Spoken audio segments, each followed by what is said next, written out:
So today we're breaking down 3 popular health trends and how they might actually promise you a false sense of control instead of making you feel home in your body. And before you think I'm here to say all of these trends are bad, nope, none of that. The real issue is how we follow them. Let's start with intermittent fasting. Intermittent fasting is praised for its benefits like better digestion, insulin regulation, and even longevity. But what is the downside? If you do the intermittent fasting rigidly, ignoring your hunger cues, you are disconnecting from your body. And that's the problem. I used to fast every morning while I was going to weight train. And guess what? I was feeling exhausted at the gym, like literally exhausted.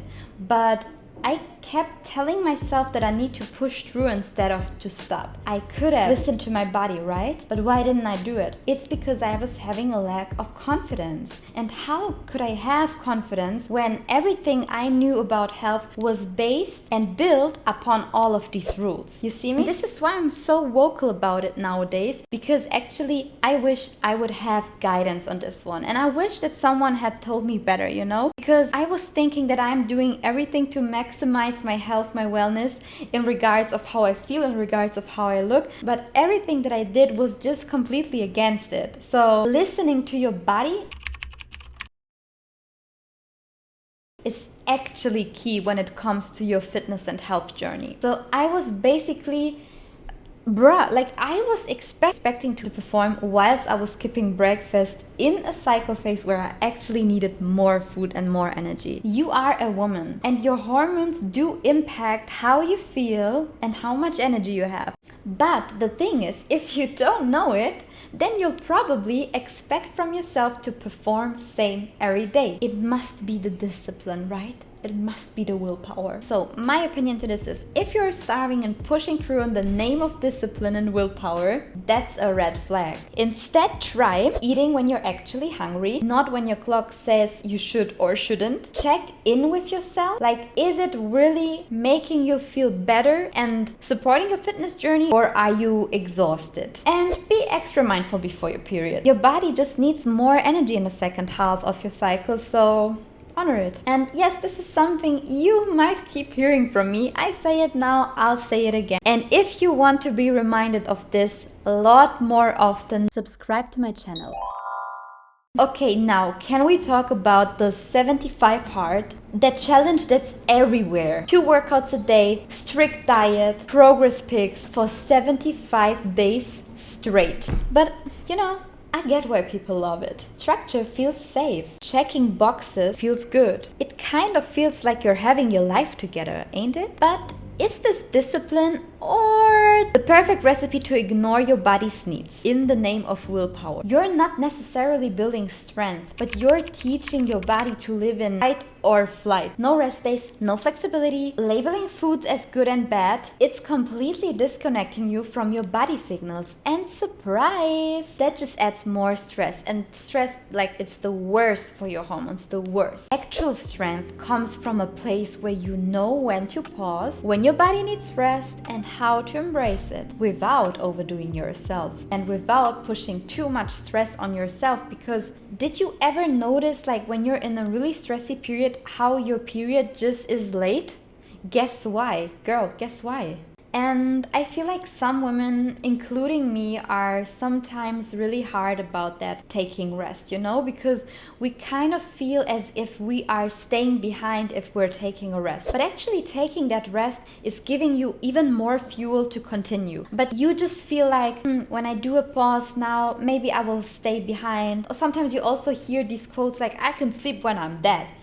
Yeah, you want to die? You want to die early? What are you talking about? Life is not only work. Life is the balance of work and fun, activity and rest, and you know, all this together combined is a beautiful play. So don't feel ashamed to take rest because of boss babe culture. Your body isn't a machine. It's a living, breathing ecosystem that needs compassion. So what we can do instead is this. Design workouts that actually feel good for your body and for for your cycle phase. What helped me understand my cycle better in the beginning was the different seasons. So imagine, when it's winter, you won't go out with sandals climbing a mountain, right? Because it would be exhausting. It's the same when we think about our cycle phases. In some phases, your hormones are just different, so that when you do certain type of activities, it can be harder for you. So why push that on yourself when you could do that in another phase where it's way much easier? Why keep doing a cycle class when your body tells you to rest, when your body says,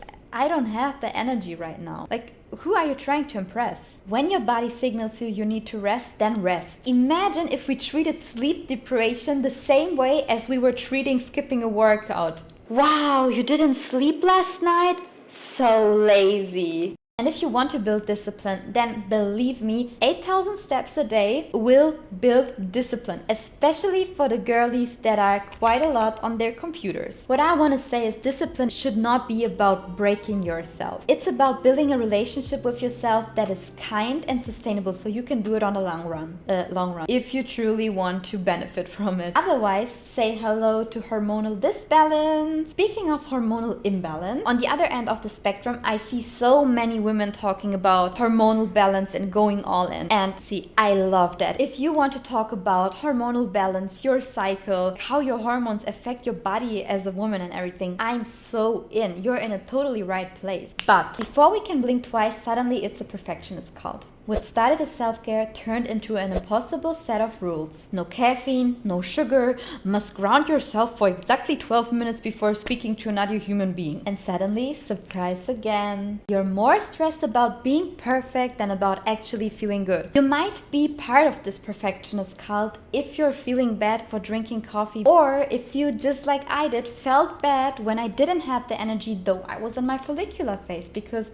I should have. And eventually you push through. But also if you stress over missing one step in your hormone optimized morning routine. Let me know in the comments if you know any of this and if you feel called out a bit. My mom always used to say, my child, don't lose your mind trying to follow all these health rules. And she was so right. The goal isn't perfection, it's feeling good. Hormone balance isn't a checklist, it's a conversation with your body. And your body is talking, but are you listening? So here's the real takeaway. No trend is a one size fits all. If we stop questioning trends and just follow them as rules, we lose the ability to listen to ourselves. That's why next time, before starting to just follow a trend, ask yourself, is this actually something that's good for me, or am I just again following another rule? The reason why this video was so important to me is because when I was going through the health journey, it wasn't always easy, because I used to follow a lot of different trends, and this was what disturbed my connection to my body. This disturbed that I could even listen to what is good for me, what isn't. This is why it was so important to me to share this with you, in the hope that it will help some of you. And if you found this helpful, then hit the like and the subscribe button, and in the comments we can chat about anything. See you next time. Thank you so much for listening. Bye.